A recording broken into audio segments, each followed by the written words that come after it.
Now let's do some sleuthing. On TV, Rockford tracks extramarital affairs by breaking into motel rooms and snapping pictures. There are stakeouts in real life, too, but today's private investigators are a far cry from TV detectives. In tonight's Eye on Kelloland, Jessica Armstrong gives us a look at these private eyes. It wasn't that long ago this Sioux Falls business noticed money missing from this cash register and a cash box. Private investigators planted money dusted with invisible powder, but the thief didn't bite for 2 months. Then, just days after they installed a hidden camera in a corner of the office, gotcha. The employee is caught on videotape looking around and leaving with a handful of cash. The man, who is now awaiting sentencing for grand theft, was literally caught red-handed. We mark the money with a special stain that when it comes into contact with your skin, it turns purple. Same thing as used in bank robberies for bait money. It's a similar story in this case. A covert camera about the size of a garage door opener is mounted out of the way with a clear view of the safe. The recorder, stashed nearby, stores the video that can run up to a month, taking a picture every second. We can literally put a camera anywhere. In public places or where there is no reasonable expectation of privacy, we are authorized to place cameras. That's your gal. On this day, investigators are just beginning a possible workers' comp fraud case. They get moving and still pictures of a woman who claimed she hurt her neck. Lauren Pankratz is working the other side. He's working for a defense attorney in an assault case. The former state and military intelligence agent is going door to door to check out the story. Part of what we're looking for is either, consistencies or inconsistencies in stories that from witnesses or potentially victims to see whether or not the story stays the same throughout when they repeat it. No matter who hires these private eyes, from business owners or husbands to alleged criminals or law enforcement, their job is the same, searching for the truth.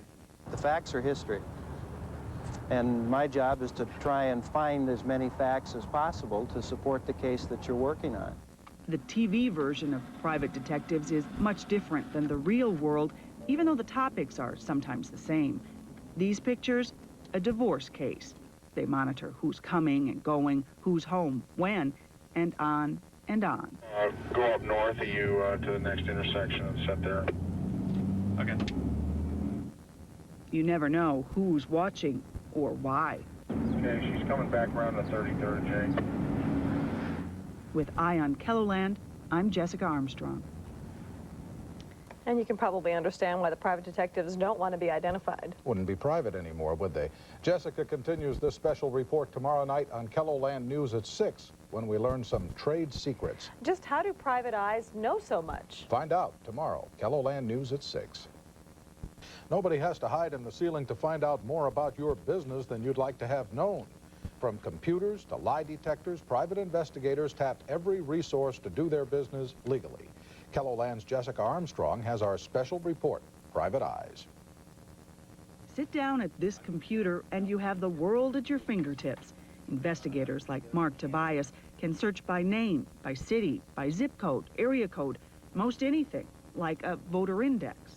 It lists every voter, address, precinct, and telephone number in the state. And this is very handy for finding people. This attorney and private detective subscribes to 3 nationwide databases. It's not secret information, it just costs money, anywhere from $200 to $30,000 per database. National publishers address change, so if you were subscribing to any magazines when you moved and sent an update, we get that. And then there is the Street Atlas software, available at many computer stores. Name any street in any city in America, like Dallas, South Dakota, and it's here. Let's say we got a target address that we found. We can find all the side streets that adjoin that street, and then we can look up neighbors. We can run a listing of every house number, and then we can call the neighbors. Are you afraid I will make a mistake in the results of this test? Polygraphs are another tool that trained and licensed investigators use to get at the truth. There may be witnesses to criminal events or criminal misconduct, that to determine whether or not they're telling the truth. Co-defendants, you know, making accusing statements about one another, which one's telling the truth, or if anyone is telling the truth. Phil, were you lying when you said no to the number 5? No. County courthouses store a wealth of public information. Even your own neighborhood can be a source. Private eyes often go on door-to-door searches for information wired for sound with a body mic. And there are those slow times, sitting and waiting and watching. We can sit for 16 hours, we can sit for 5 days, 10 days and get nothing, and then we get everything in 30 seconds. And we honestly get tired of waiting. But that's what they're getting paid for. In Sioux Falls, Jessica Armstrong, KELOLAND News at 6. How do they get all those pictures from what seem to be safe places? Well, just look at who gets caught tonight at 10 when we wrap up Private Eyes. That looks like you, Steve. Yes, I got it. In the meantime, let's go to Dave Dead. Your #1 choice for local news, KELOLAND News at 6. It lists every voter, address, precinct, and telephone number. How private is your private life? We find out in our special report, Private Eyes. And this is very handy for finding people.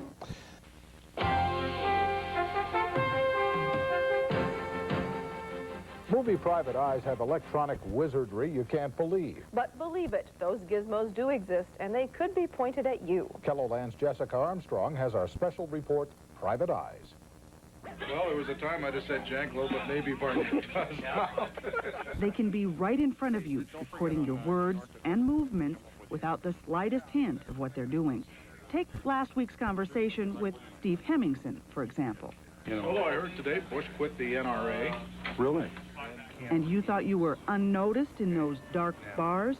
This is what it looks like to the human eye. But add an infrared camera, and the place and your movements light up. One investigator might be sitting at the table next to you with a camera that looks nothing like a camera. Another may be lighting you up with a light not visible to the human eye. And a third detective may be a block away recording the whole thing. We work a lot of work comp investigations where we have individuals that are on workers' compensation due to job-related injuries, that we find out dancing at night or bowling or other activities because they really don't have an injury. Private investigator Marc Tobias has all the latest toys. Night vision, for instance. It was Tobias's video that helped identify which inmates did the damage in the prison riot 2 years ago. Night vision makes stakeouts easier to document. Cameras, recorders, and even detectives can be out of sight but still have their eye on you. Tobias spends hundreds of thousands of dollars on the latest technology. Less than 10% of the private eyes in the nation have the equipment Tobias owns. My office runs on technology. The days of the private investigator working out of the backseat of his car with a camcorder are over. The cases are more difficult. The public is more perceptive. They see all this information on television. A lot of people are worried about being followed legitimately when they have fraudulent claims, and so we employ high tech to deal with it. It's the only way I know how to. Much of PI's work today is fraud. People who say they're hurt to receive workers' comp. Just hours after this man called in sick, claiming he hurt his ankle, he was recorded roofing a house. He had no idea anyone was watching. These pictures were taken here, 1 mile away from the house he was on. Another example of what that pricey European equipment can do, these photographs of me getting out of the car at Econo Foods on 41st Street were taken here in a church parking lot on 57th Street. It took 4 cameras at Brookings Hospital to catch a man who was stealing drugs. The cameras recorded the thefts. The EMT is now in jail. Shoot those 2 people. Real good coming out, Jake. Does this have you looking over your shoulder for signs of a private eye? She's not seeing any signs of being watched. Investigators are taping her with 2 different cameras in 2 different places. One is zooming in and out by remote control. So, as we showed you, we don't sit in vehicles anymore. We will place a vehicle in a location and leave it unattended if we have to, and do our remote video. That's where technology works for us. The private eyes of today. With Eye on KELOLAND, I'm Jessica Armstrong. If I'd have known I was being interviewed, I'd have worn a tie. The equipment Tobias uses is the same stuff used by the FBI, the CIA, and the television networks. It's fascinating. Well, tomorrow it's more